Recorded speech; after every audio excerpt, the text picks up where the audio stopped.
Vamos a comenzar ahora la exposición de un tema bastante urticante, porque toca algunos intereses, algunos poderes del mundo moderno, del mundo de nuestro tiempo, y es el tema de la masonería. El sentido de la masonería, más que hacer una historia de la masonería, un poco cuál es el contenido de la masonería, y ver si en la actualidad la masonería ha perdido su virulencia, su sentido anticatólico, y sea posible aceptarla o no aceptarla como movimiento ideológico. Me voy a basar sobre todo en lo que me parece el mejor estudio logrado sobre la masonería, y es una encíclica, una gran encíclica que publicó el Papa León XIII hace ya más de un siglo, que se llama Humanum Genus. Si bien tiene más de un siglo, tiene plena actualidad, me parece, ya que los problemas que trata no son reductibles a lo que sucedía en la época de su pontificado, sino que tienen plena aplicación en lo que acontece en la actualidad. No podemos dejar de lado esta doctrina pontificia que se nos muestra no como una creación del Papa León XIII, un invento del Papa León XIII, relativo solamente a lo que sucedía en su tiempo, sino que debe ser leída, como trataremos de hacerlo, en continuidad con la doctrina mantenida a lo largo de tanto tiempo, varios siglos atrás podríamos decir, y que proclama una verdad ineludible que hace a la pervivencia misma de las naciones y a la capacidad de propagación de la Santa Iglesia. Vamos a tratar, pues, de dar forma a las principales enseñanzas de la encíclica, aplicándolas luego a la situación actual y a la actitud actual de la Iglesia frente a la masonería. Ya desde el comienzo de su documento, el Santo Padre presenta la lucha que la masonería lleva contra la Iglesia en una dimensión auténticamente teológica, es decir, no es una lucha de poderes, sino es una lucha entre el bien y el mal. Y así dice el Papa: el género humano, después de apartarse miserable, creador y dador de los bienes celestiales, por envidia del demonio quedó dividido en dos campos contrarios, de los cuales el uno combate sin descanso por la verdad y la virtud, y el otro lucha por todo cuanto es contrario a la virtud y a la verdad. El primer campo es el reino de Dios en la tierra, es decir, la Iglesia verdadera de Jesucristo. El otro campo es el reino de Satanás. Bajo su jurisdicción y poder se encuentran todos los que, siguiendo los funestos ejemplos de su caudillo y de nuestros primeros padres, se niegan a obedecer la ley divina y eterna y emprenden multitud de obras prescindiendo de Dios o combatiendo contra Dios. Es decir, enmarca el Papa la lucha de la masonería contra Cristo en una visión, una cosmovisión amplia de la historia. Podríamos decir que va poco menos que del Génesis al Apocalipsis. Y en ese sentido, entronca su enseñanza con la doctrina de San Agustín, que expresó sobre todo en su gran obra de Civitate Dei, de la ciudad de Dios, donde habla de esta secular lucha que marca la historia, que da una explicación de la historia a la luz teológica, como si dijéramos que mira la historia desde los ojos de Dios, no desde los ojos miopes nuestros que ven con pocos alcances. En cambio, el Papa tiene esa visión, San Agustín tiene esa visión genérica y grande de la historia, donde presenta todo el acontecer histórico, el devenir histórico, como la expresión de una de un enfrentamiento de dos ciudades, la ciudad de Dios, que da el título a su libro de Civitate Dei, y la ciudad del mundo, que se manifiestan con leyes contrarias y aficiones contrarias, compendiándose con sutil brevedad sus respectivas causas eficientes en estas palabras del santo doctor y obispo de Hipona San Agustín. Dice, en el texto central de Civitate Dei, dice San Agustín: dos amores edificaron dos ciudades. El amor de sí mismo hasta el desprecio de Dios edificó la ciudad terrena. El amor de Dios hasta el desprecio de sí mismo, la ciudad celestial. Es decir, dos amores que explican este enfrentamiento, el amor de Dios y el amor del hombre. El amor de Dios, considerado como el primado, al cual se ordena todo el resto de la creación, el hombre incluido, y el amor del hombre, con mayúscula, el hombre endiosado, autoendiosado, que se eleva, consintiendo en cierta manera a la tentación paradisíaca: seréis como dioses, que Satanás dirigió a nuestros primeros padres. Por eso decíamos que su visión abarca todo el tiempo que corre desde el Génesis hasta el Apocalipsis. Es natural que San Agustín, al presentarnos este gran proyecto, esta gran visión teológica con ojos divinos, ojos de águila, de toda la historia, sus análisis concretos no podían rebasar la época en que vivió. San Agustín murió en el siglo V y obviamente no pudo explicarnos lo que sucedería después de su muerte, y por eso desde el siglo V, hasta que va explicando desde el Génesis hasta el siglo V, hace un salto hasta el fin de los tiempos, hablando del juicio, del cielo, del infierno, de la gloria. Pero claro, deja este bache inconcluso, estos siglos que separan siglo V del fin de los tiempos, sin escribir. Obviamente él no podía saber lo que iba a pasar luego, pero sí nos ha dejado las claves de interpretación histórica. Gracias a esas claves podemos luego interpretar lo que ha ido sucediendo a lo largo de los siglos. Pero nos interesa ver cómo León XIII, al empezar su encíclica Humanum Genus sobre la masonería, la pone a la luz de esta gran visión agustiniana del enfrentamiento de las dos ciudades. Y así León XIII, luego de haber aludido a ello, añade lo siguiente. Dice: durante todos los siglos han estado luchando entre sí con diversas armas y múltiples tácticas, aunque no siempre con el mismo ímpetu y ardor. En nuestros días, todos los que favorecen el campo peor parecen conspirar a una y pelear con la mayor vehemencia bajo la guía y con el auxilio de la masonería, sociedad extensamente dilatada y firmemente constituida por todas partes.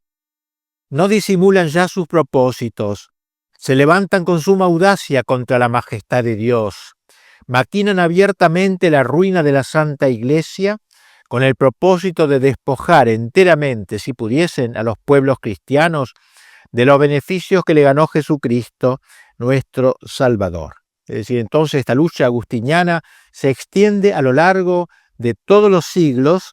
Todos los siglos han luchado estos dos contendientes con todas sus fuerzas, pero no siempre con el mismo ímpetu y ardor. Y dice cómo todas las fuerzas del mal, todo lo que favorece en el campo peor, dice, parecen conspirar bajo la guía de la masonería.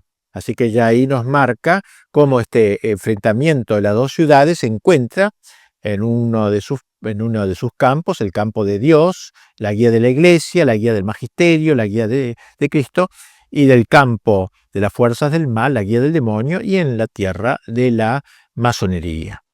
Así creo que ya desde el principio vemos cómo el Papa enmarca este estudio en una visión teológica y no meramente sociológica, o considerar la masonería simplemente como una asociación más en la historia, sino como una promotora, como una guía de todas las fuerzas que conspiran contra el Evangelio y la evangelización.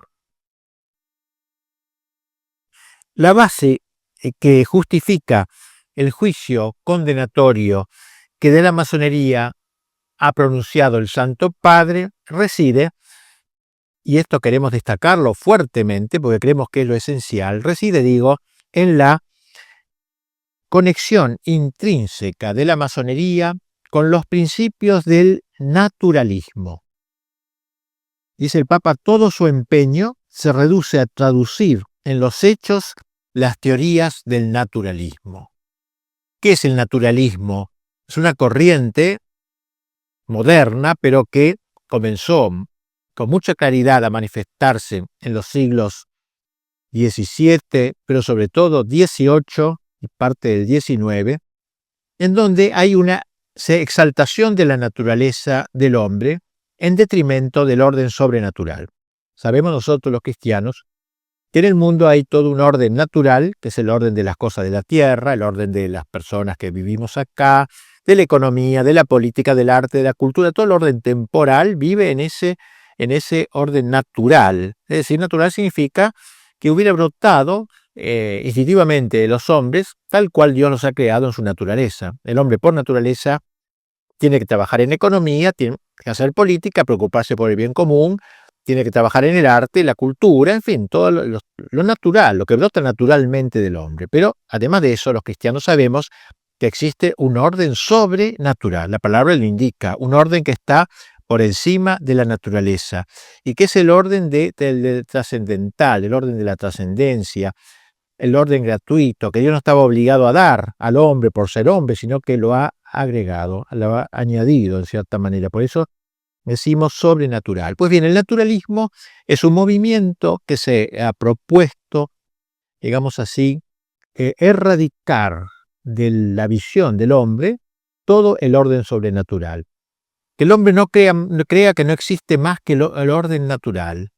Y todo llamado a lo sobrenatural es una utopía, una ilusión que debe ser borrada de la faz del hombre de cultura. El hombre que tiene cierta cultura, ciertas luces, el hombre iluminado del iluminismo, no puede creer en la existencia de un orden sobrenatural. Solo vale el orden natural. Pues bien, el naturalismo es la doctrina que exalta la naturaleza.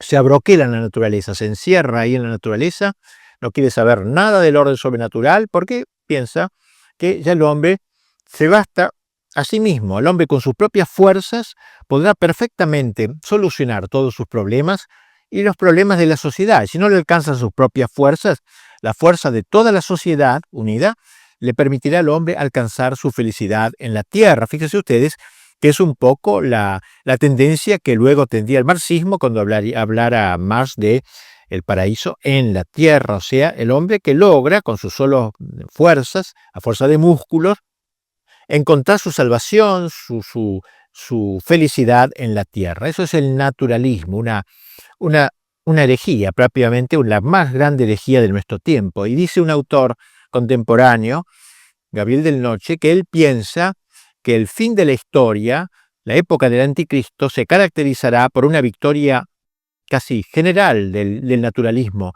O sea, el anticristo será una figura política que impondrá la doctrina del naturalismo en todo el mundo, de modo que pocos sean los que van a resistir, como dice el Apocalipsis, un pequeño resto, y casi todo el mundo vivirá a la luz de esta mentalidad naturalista. Pues bien, reitero lo que dice el Papa, todo el empeño de la masonería se reduce a traducir en los hechos las teorías del naturalismo. Ustedes entonces tratar de meter el naturalismo en las almas, en los corazones, en las sociedades, traducir en los hechos, llevar el naturalismo a la práctica, dejar que sea una doctrina teórica o de escritorio y pase a ser una doctrina convocante y que esté en el corazón de los hombres y de las sociedades. Pasa luego el pontífice a señalar los distintos aspectos que caracterizan el naturalismo y se trasuntan en la cosmovisión de la masonería.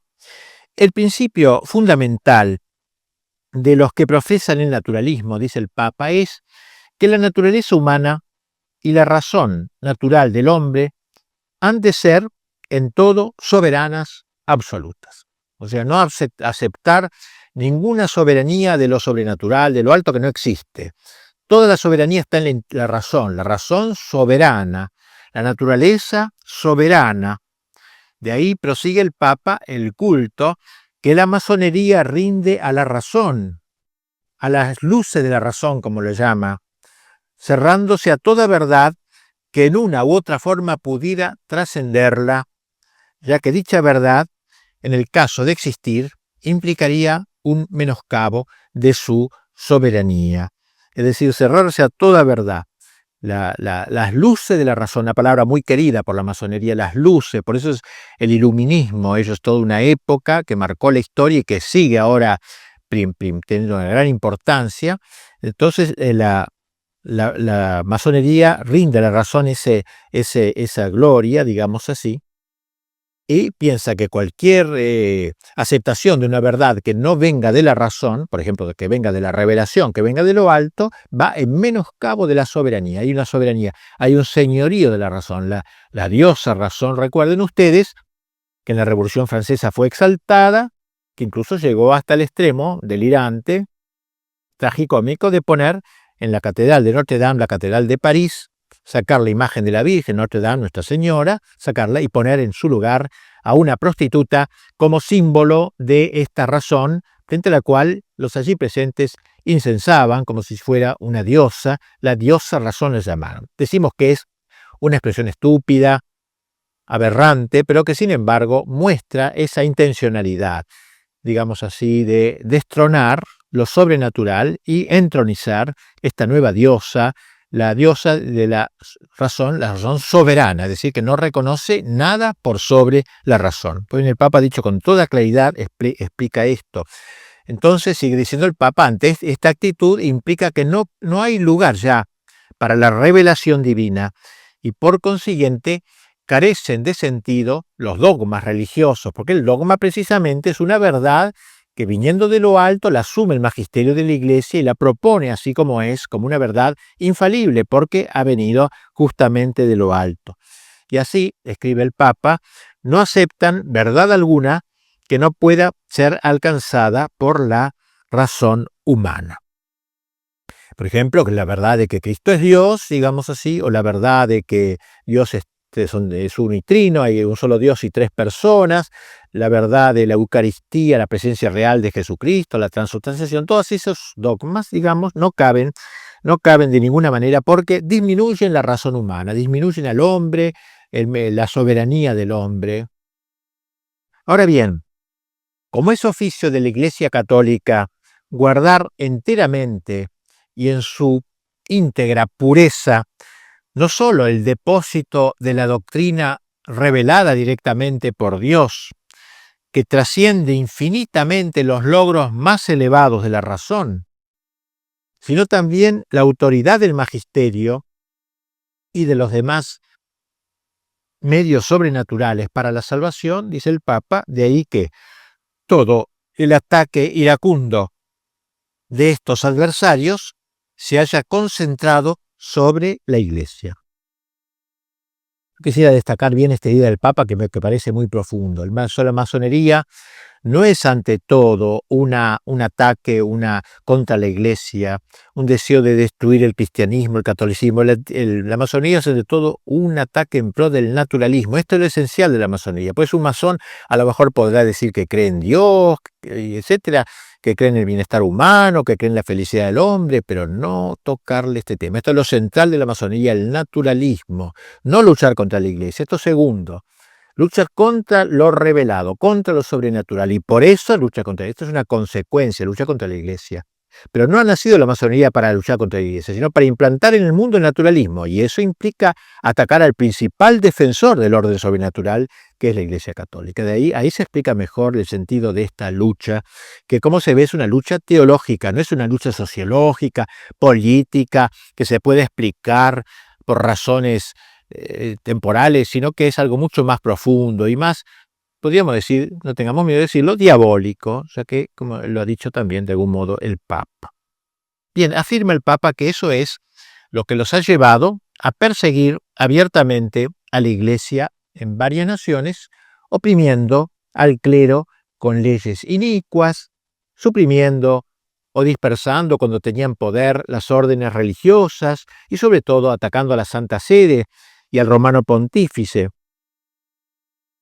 Destaquemos la sutileza, y pienso que esto es muy importante frente a algunas interpretaciones ingenuas quizá de todos estos problemas y de la misma masonería como tal. Digo, la sutileza con que el documento del Papa que estamos comentando, más allá de los episodios anecdóticos, analiza el sentido profundo que se encubre en el ataque de la masonería contra la Iglesia.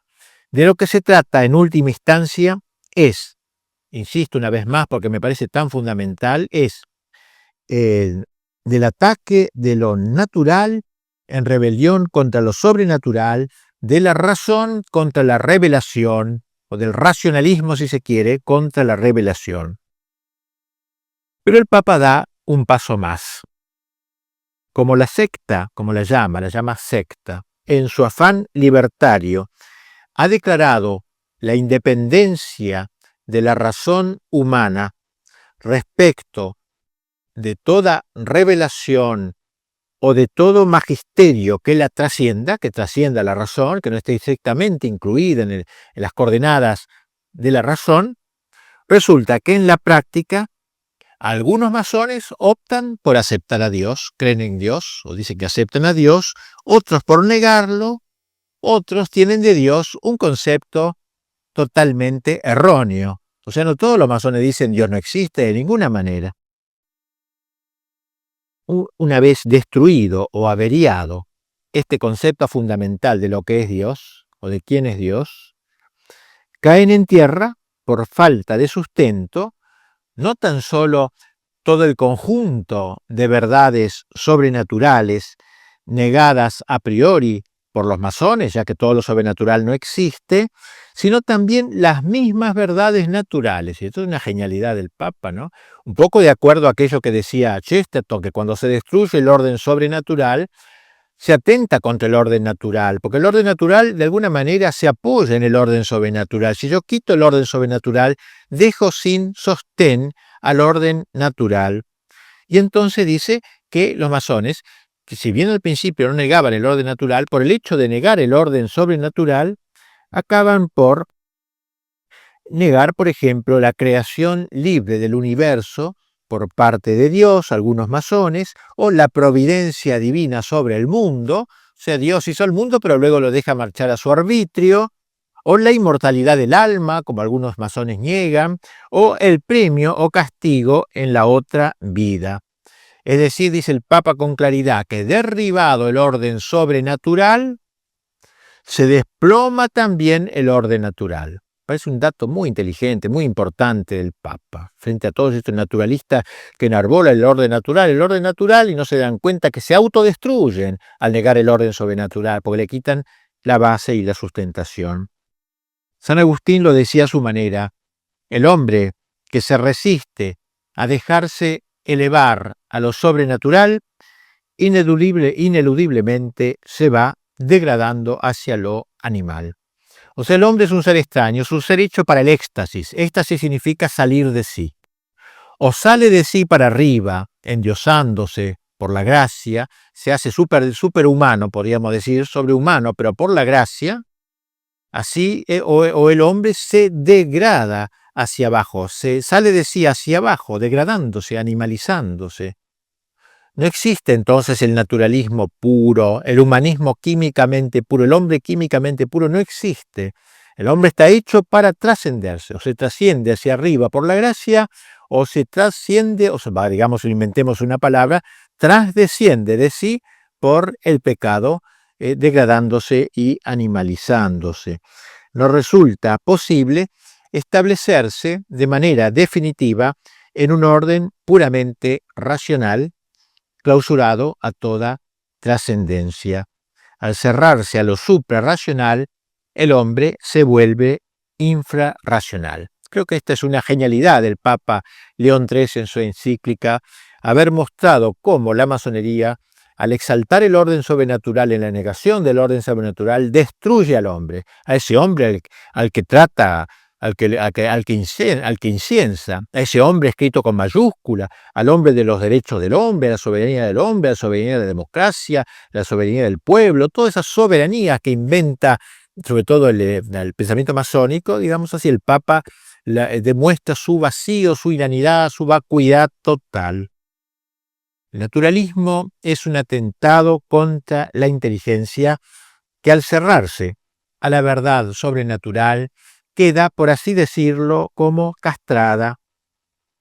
Y como la voluntad sigue a la inteligencia, también la voluntad se ve herida en su tendencia hacia el bien. O sea, no solamente queda herida la inteligencia del hombre, sino también su propia voluntad.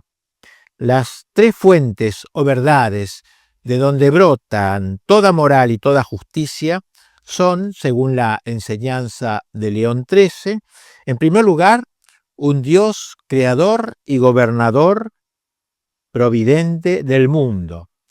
En segundo lugar, una ley eterna que manda conservar el orden natural y prohíbe perturbarlo.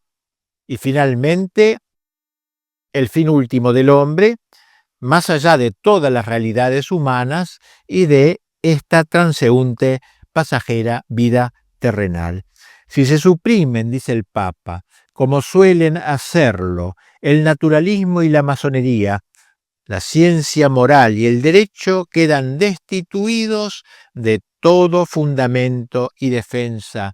En efecto, dice el Papa, la única moral que reconoce la familia masónica es la llamada moral cívica, independiente y libre, es decir, una moral que excluye toda idea religiosa. Y aquí tenemos cómo aquella masonería que inicialmente se mostró prorreligiosa, creyendo quizás en Dios, etc., acaba diluyendo todo esto, diluyéndose plenamente en una secta, digamos, donde queda excluida toda idea religiosa.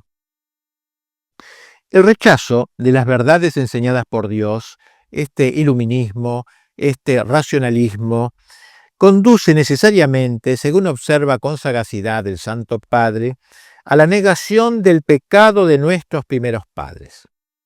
O sea, al hecho de que la naturaleza del hombre nace dañada por el pecado de origen comunicado de padres a hijos y consiguientemente lleva a la negación de una naturaleza debilitada y proclive al pecado. Claro, si no hay pecado original, la naturaleza del hombre no ha sido tocada, no ha sido herida, averiada por el pecado, el hombre nace perfecto cuando nace. Poco la idea de Rousseau, el hombre naturalmente bueno, que lo hace malo en la sociedad. No hay ninguna cosa previa, no hay ningún pecado original, no hay nada con que haya nacido malo.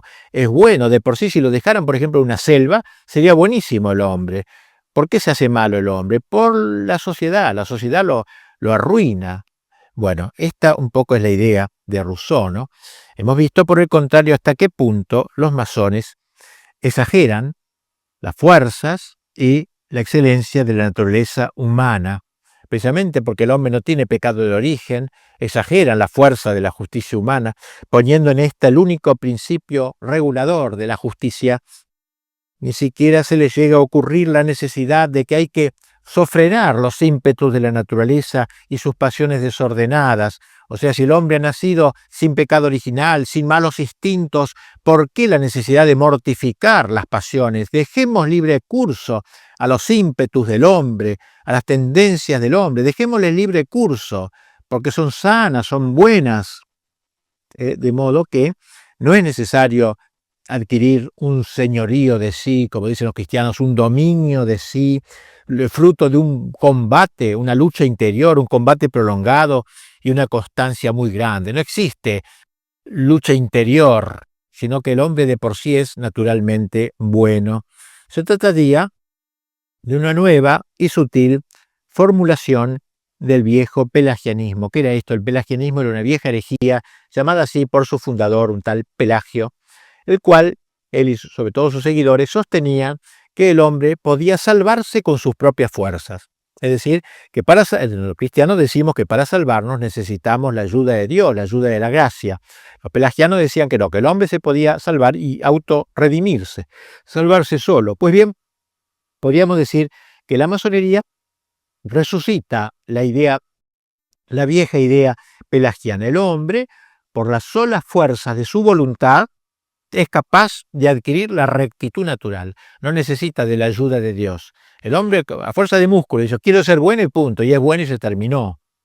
Y así entonces, que esta rectitud natural, que para el masón es la única concebible, porque no hay rectitud sobrenatural, la única concebible, así como por la sola fuerza de su razón, puede alcanzar la plenitud de la verdad. O sea, la razón, como no está herida por el pecado, solamente y sin ayuda de revelación puede llegar a la verdad total. Y la voluntad, como tampoco está herida por el pecado, no necesita vencer a las pasiones, sino que ella sola puede llegar a conquistar la felicidad. ¿Ven ustedes a dónde llega el naturalismo, el racionalismo, el naturalismo, cuando se alcanzan sus últimas consecuencias?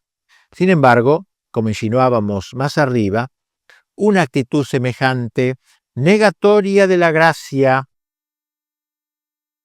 en realidad acaba por desembocar no en el santón laico, ese masón honesto, naturalmente honesto, digamos así, honesto burgués, como se ha dicho a veces, que se esperaba, sino en un hombre abiertamente desenfrenado. O sea, en el fondo, si se le deja al hombre seguir los instintos, seguir sus ocurrencias intelectuales, no es como el hombre no es naturalmente bueno, como dicen los masones, sino está tocado por el pecado, ¿no? Entonces acaba en el desenfreno total. Justamente si no hay una lucha interior, si no hay una victoria interior sobre las pasiones, el hombre acaba en un caos, en una Babel interior.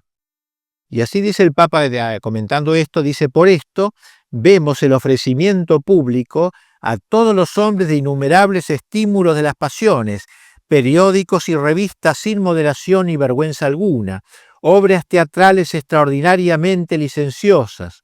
Al obrar así, proceden criminalmente, pero son consecuentes consigo mismos todos los que suprimen la esperanza de los bienes eternos y la reducen a los bienes caducos, hundiéndola en la tierra. Hunden su esperanza en la tierra. Linda la fórmula del Papa, ¿no? Hunden su esperanza en la tierra.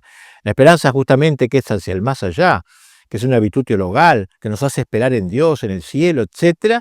Estos señores ponen la esperanza en la tierra, la hunden en la tierra, y esto produce este desenfreno que se muestra en los periódicos, en el cine, en todos lados, ¿no? En donde pero son consecuentes consigo mismos, dice el Papa, claro, porque si niegan el orden sobrenatural y niegan que el hombre nazca con el pecado original, estas son las consecuencias lógicas de tales pensamientos. Me parece que el Papa desnuda claramente el contenido de la masonería, que se muestra tan caballeresca, tan gentilhombre, etcétera, y muestra como un espantapájaros. Si se le saca, lo que queda en el fondo es un dos palos atravesado, no queda nada.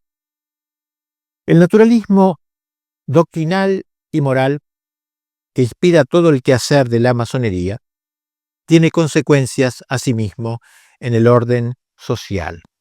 Por lo que toca a la sociedad doméstica, la doctrina naturalista reduce el matrimonio a la categoría jurídica de un mero contrato entre un hombre y una mujer, cuyo vínculo, enteramente sujeto a la autoridad civil, es legalmente rescindible según la voluntad de los contrayentes. De ahí como la masonería siempre ha estado a la cabeza de toda lucha a favor del divorcio, precisamente por esto, porque el matrimonio es un contrato libre. Yo ahora lo hago con una mujer o con un hombre determinado, y luego, si dentro de 10 años no me encuentro bien, o dentro de 15 días no me encuentro bien, lo rescindo, como cualquier contrato, lo puedo rescindir.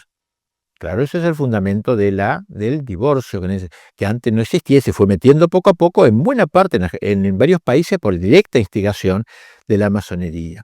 Y en lo que atañe a la educación de los hijos, el naturalismo prohíbe enseñarles, o la masonería, cosa alguna como cierta y determinada en materia de religión. No hay que enseñar religión a los chicos. Cada cual, al llegar a la adolescencia, escogerá lo que prefiera. Y así escribe el Papa, los masones están de acuerdo con estos principios. No solamente están de acuerdo, sino que se empeñan hace ya tiempo por introducir estos principios en la moral de la vida diaria, lo que hemos dicho, o sea, meter el divorcio en las leyes, en la vida diaria, meter también, quitar la enseñanza religiosa en los colegios, la enseñanza laica, todas estas banderas que han ido sacando los masones, por ejemplo, en el siglo XIX, casi en un país tras otro. Se veía una mentalidad, un grupo mundial que iba dirigiendo las campañas. En ese momento, el aborto, la enseñanza laica. En confirmación de lo cual señala el Papa cómo algunos estados ya han introducido, dice el Papa, la ley del divorcio y otros están trabajando para ello. Esto hablaba él en 1880 y pico. Para el mejor logro de sus objetivos, la masonería intenta el monopolio en la educación de la juventud también. Con eso la va a formar en esta mentalidad, tratando de imposibilitar toda intervención de la Iglesia en dicho campo. O sea, la Iglesia que no se mete en los colegios, enseñanza laica.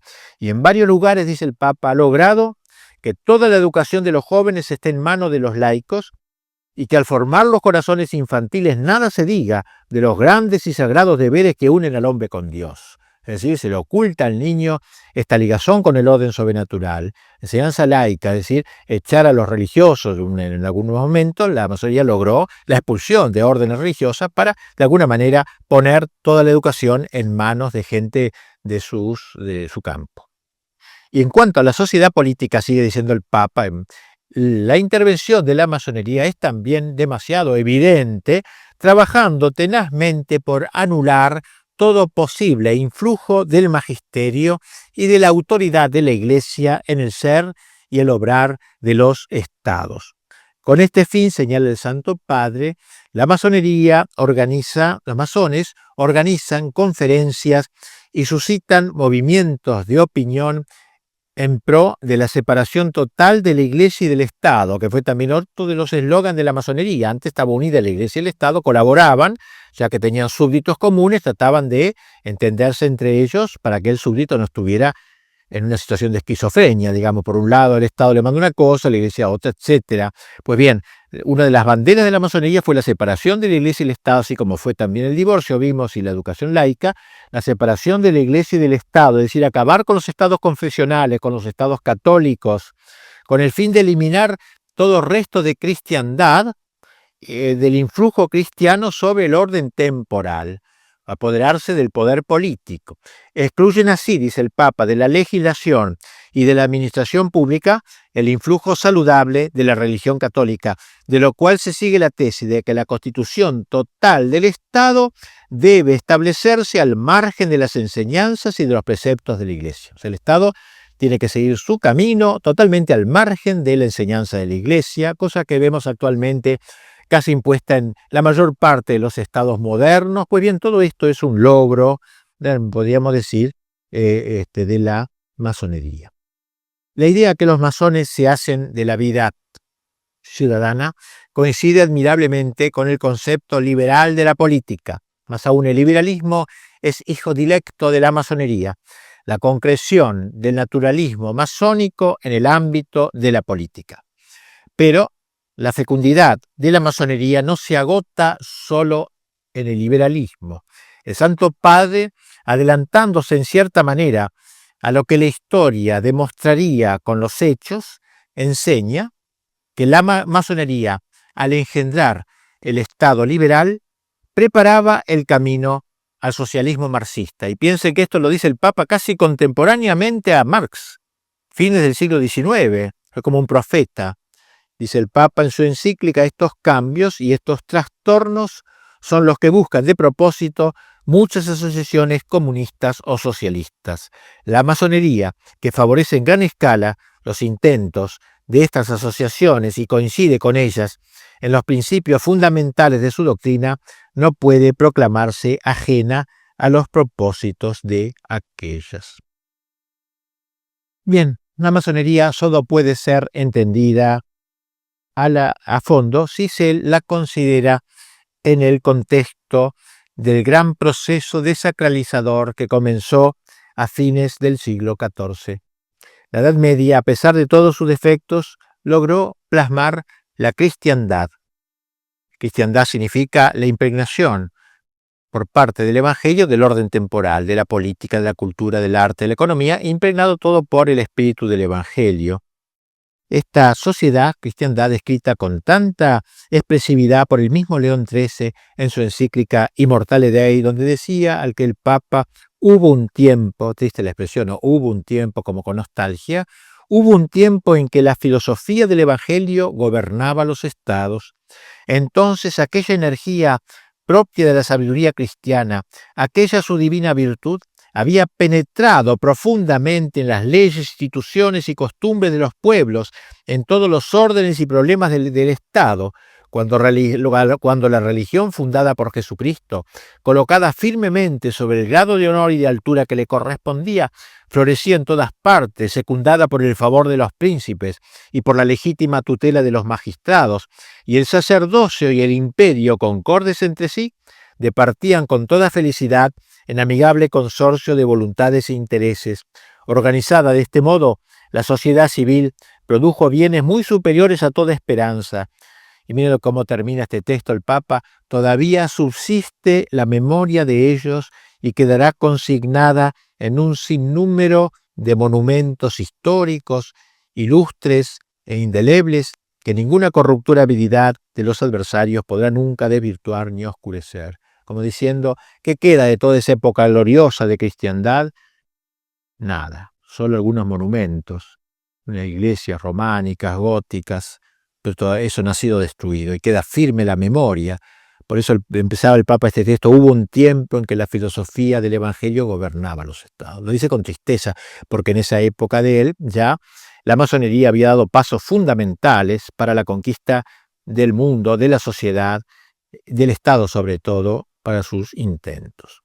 La destrucción de todo resto de cristiandad es aquí el gran designio de la masonería, de la cristiandad, no solo de la iglesia, sino de la cristiandad. Es decir, tratar de quitar todo influjo, digamos, del Evangelio en el orden temporal.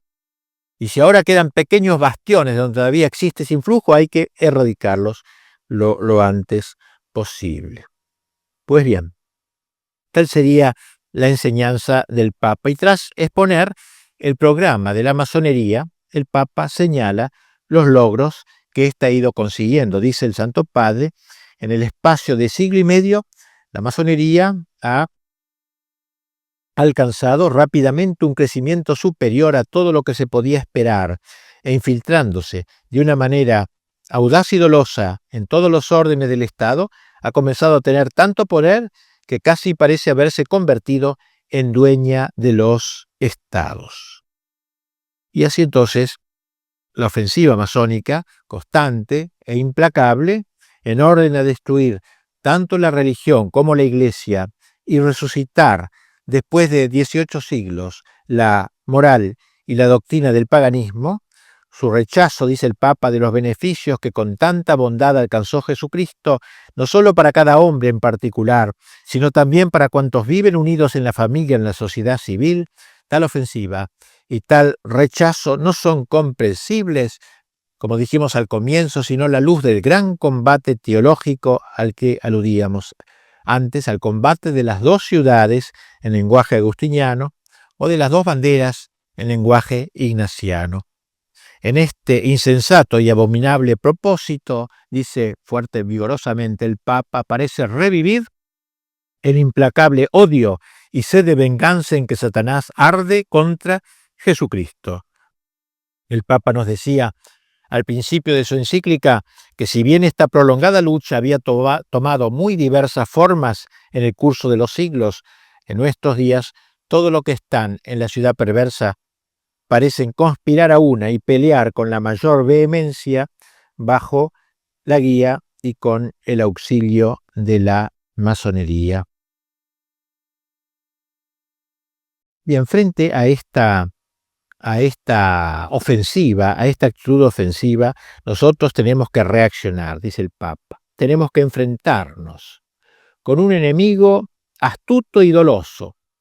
No es como otros enemigos más francos, como pudieron ser los bárbaros cuando invaden Europa o el Islam, sino que son tan metidos en la sociedad occidental, tan metidos dentro de la cristiandad, enemigo astuto, doloso, que halagando los oídos de los pueblos, dice el Papa, y de los gobernantes, se ha cautivado a los unos y a los otros con el cebo de la adulación y de las suaves palabras. Para lograr el ablandamiento y la ulterior deserción de sus enemigos, la masonería hace correr la versión de que un católico puede colaborar con ella sin abjurar expresamente de la fe católica. Es la táctica que mejor sirve a sus propósitos. Usted puede ser católico y puede ser masón. Y con eso va ablandando más y más toda posible resistencia. Y el Papa da las razones. Dice, en primer lugar, porque este es el camino de engañar fácilmente a los incautos y de multiplicar el número de adeptos. Y en segundo lugar, porque al abrir los brazos a todos los procedentes de cualquier credo religioso, logran, de hecho, la propagación del gran error de los tiempos actuales, el indiferentismo religioso y la igualdad de todos los cultos, que es una manera de arruinar todas las religiones, sobre todo la católica, que como único verdadera no puede ser igualada a los demás sin suma injusticia. Bien, dice el Papa que al tratarse de un enemigo tan taimado, uno de los deberes principales de la lucha contra la masonería será el de desenmascararla. Hacer un poco lo que estoy haciendo yo, desenmascararla. Por eso el Papa, hacia el fin de la encíclica, dirigiéndose especialmente a los obispos, los exhorta a que abran los ojos sobre todo de la juventud, consagrando a su educación la mejor parte de sus esfuerzos. Nunca, dice, harán demasiado en orden a preservar a la adolescencia de las escuelas y maestros que puedan inculcarle el aliento malsano de las sectas. Habrá que incluir en la enseñanza de la doctrina la exposición y la perversidad de la masonería, de modo que todos puedan precaverse de las artimañas que suelen emplear para sus dañados propósitos.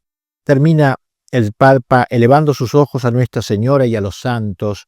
Tomemos como auxiliadora y mediadora a la Virgen María, Madre de Dios, dice, ella que venció a Satanás desde el momento de su concepción, despliegue su poder contra todas las sectas impías en que se ven revivir claramente la soberbia contumaz, la indómita perfidia y los astutos engaños del demonio. Pongamos por intercesores al príncipe de los ángeles, San Miguel, a San José, esposo de la Virgen Santísima, a los grandes apóstoles Pedro y Pablo, invictos defensores de la fe católica.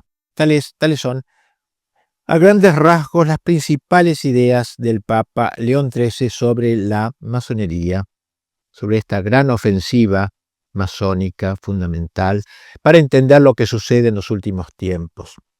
Tras la lectura de esta encíclica del Papa, alguno podría preguntarse si ella no resulta arcaica.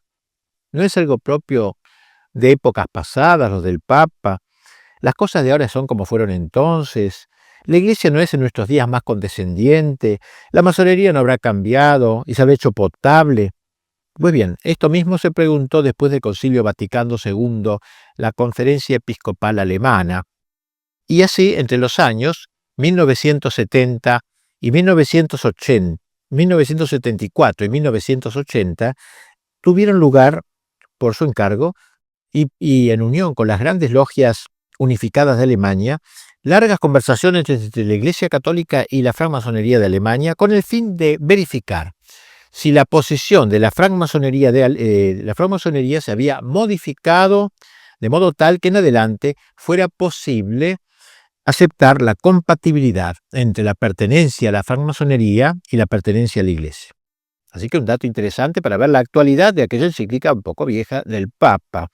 Y luego de un estudio serio de los 3 primeros grados del ritual francmasónico, ustedes saben que hay 33 grados. Los 3 primeros grados son los más inocuos, digamos, los más suaves, podríamos decir. La Iglesia encontró en estos 3 primeros grados oposiciones fundamentales e insuperables. Y publicó en 1981 un documento que concluye de la siguiente manera. La francmasonería no ha cambiado en su esencia. La pertenencia a la francmasonería pone en cuestión las bases de la existencia cristiana. El examen profundizado de los rituales masónicos y de las reflexiones fundamentales de la francmasonería, así como la concepción incambiada que la francmasonería tiene de sí misma, dejan en claro lo siguiente, 2 puntos, claramente aquí. La pertenencia a la Iglesia Católica y la pertenencia simultánea a la francmasonería son incompatibles. El párrafo citado es el que concluye un largo análisis que lo fundamenta, dando las razones de dicha incompatibilidad.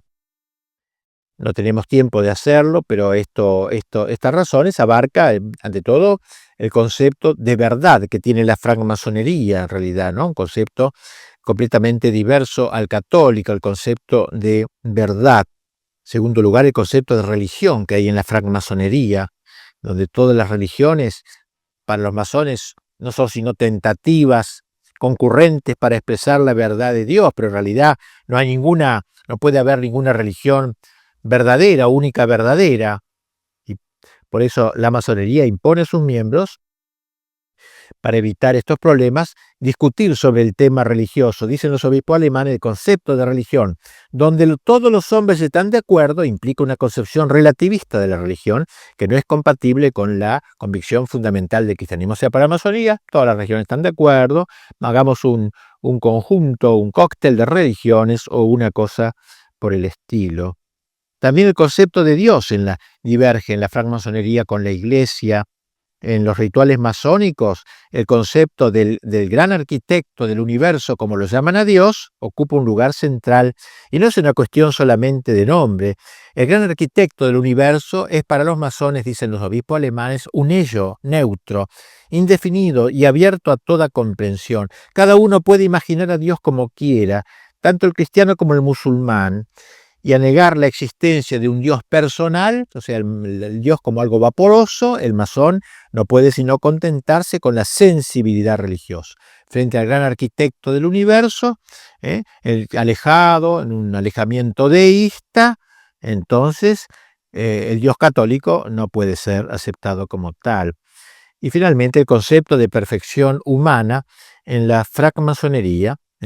La masonería busca la perfección ética del hombre, digamos así, mediante una moral completamente natural, independiente de la gracia pelagiana, como decíamos. Esta idea se aparta completamente del sentido católico de la justificación del hombre y hace eco a la tentación pelagiana del seréis como dioses paradisíaco. Los 3 grados iniciales de la masonería, al pretender otorgar la iluminación y la victoria sobre la muerte, hacen innecesarias los sacramentos, porque el hombre no necesita de la gracia, ni de la penitencia, ni de la Eucaristía. En fin, otras cosas que serían más largos de desarrollar. Así también, diversos episcopados de aquel tiempo se manifestaron contra la masonería. Otra dificultad que ha aparecido últimamente, en la cual se toman algunas personas para creer que la masonería ahora ya es aceptable y ya ha dejado de ser enemiga de la religión y de la Iglesia, es que hace unos años, unos 15 años, se desató una polémica en torno al canon 2335 del Código de Derecho Canónico vigente hasta el año pasado, donde se golpeaba con la excomunión a quienes se inscribían en las asociaciones masónicas. Decía que el texto del viejo código, los que dan su nombre a la secta masónica o a otras asociaciones del mismo género que maquinan contra la Iglesia o contra las potestades civiles legítimas, incurren ipso facto en excomunión reservada a la sede apostólica. Con motivo de dicha polémica, de decir, bueno, eso ya se acabó porque en el nuevo código no aparece la excomunión, la Congregación para la Doctrina de la Fe promulgó una nota que dice lo siguiente: con fecha 19 de julio de 1974, la Congregación de la Fe escribía algunas conferencias episcopales una carta privada sobre la interpretación del canon 2335 del Código, que prohíbe a los católicos bajo pena de excomunión inscribirse en las asociaciones de la francmasonería. Puesto que esta carta, que se hizo de público conocimiento, dio lugar a interpretaciones erróneas y tendenciosas, esta congregación confirma y precisa lo que sigue. 1. La actual disciplina canónica no ha sido modificada en nada y conserva todo su vigor. 2. Por lo mismo, ni la excomunión ni las otras penas previstas están abrogadas. 3. Lo que en esta carta se refiere a la interpretación que hay que dar al canon en cuestión debe ser comprendido, según las intenciones de la congregación, como un simple recuerdo de los principios generales de la interpretación de las leyes penales para la solución de los casos de personas particulares que pueden estar sometidas al juicio de los obispos. Por el contrario, no estaba en la intención de la congregación remitirse a las conferencias episcopales para que ellas profiriesen públicamente un juicio de carácter general sobre la naturaleza de las asociaciones de la francmasonería que implicase derogaciones a las normas antedichas. Y esto acontecía antes de la promulgación del Código de Derecho Canónico, que en esos momentos estaba en estudio. El nuevo código, el último, el que está en vigor ahora, promulgado después del concilio, no incluye, digámoslo, seamos sinceros, no incluye en la lista de los excomulgados a los que integran la francmasonería, lo que condujo, claro, otra vez a dudar. ¿Qué es lo que pasa? Bueno, la misma congregación sale al paso de esta objeción con un nuevo documento donde dice: se ha presentado la pregunta de si ha cambiado el juicio de la Iglesia respecto de la masonería, ya que el nuevo Código de Derecho no está mencionada expresamente como lo estaba en el código anterior. Esta sagrada congregación puede responder que dicha circunstancia es debida a un criterio de redacción seguido también en el caso de otras asociaciones que tampoco han sido mencionadas por estar comprendidas en categorías más amplias. Por tanto, no ha cambiado el juicio negativo de la Iglesia respecto de las asociaciones masónicas, porque sus principios siempre han sido considerados inconciliables con la doctrina de la Iglesia. En consecuencia, la afiliación a las mismas sigue prohibida por la Iglesia. Los fieles que pertenezcan a asociaciones masónicas se hallan en estado de pecado grave y no pueden acercarse a la Santa Comunión, etcétera, ¿no? O sea, no están directamente excomulgados, pero no pueden acercarse a comulgar. Las cosas están claras, pues la masonería sigue prohibida a los católicos, sus principios siguen siendo inconciliables con los de la Iglesia, y la pertenencia a su fila supone pecado grave que excluye la comunión sacramental. El único cambio introducido consiste en que el masón arrepentido no tiene en adelante que pedir absolución al Papa, sino que podrá recibirla de cualquier sacerdote. Así que la Iglesia sigue manteniendo su oposición a la secta. La masonería, por su parte, sigue siendo la enemiga de la Iglesia, de la cristiandad y de las patrias católicas. Desgraciadamente, sus metas se están logrando en buena parte. Ya no es necesario estar afiliado a la masonería para profesar los ideales masónicos, naturalistas y laicistas. Baste pensar, por desgracia, que el común de la gente, según acepta estas ideas, es como la mentalidad general. Ahora todo el mundo vive estas ideas del naturalismo, ¿no? Aunque no esté afiliado a la masonería, y en ese sentido ha habido un gran triunfo social de ellos. Pero esta victoriosa infiltración de la masonería en la sociedad de nuestro tiempo e incluso en el interior de la Iglesia solo debe servirnos para oponernos a ella con más intrépida decisión. Enfrentarla con todos los medios lícitos que están a nuestro alcance es un deber de todos los católicos que quieran de veras llamarse militantes. Si les gustó el video, aparte de suscribirse, activar la campanita y comentar, en la descripción de este video se van a encontrar con el link de la plataforma Patreon, un modo concreto de apoyar este apostolado que intenta hacer una contrarrevolución cultural y espiritual. Dios les bendiga y que no te la cuenten.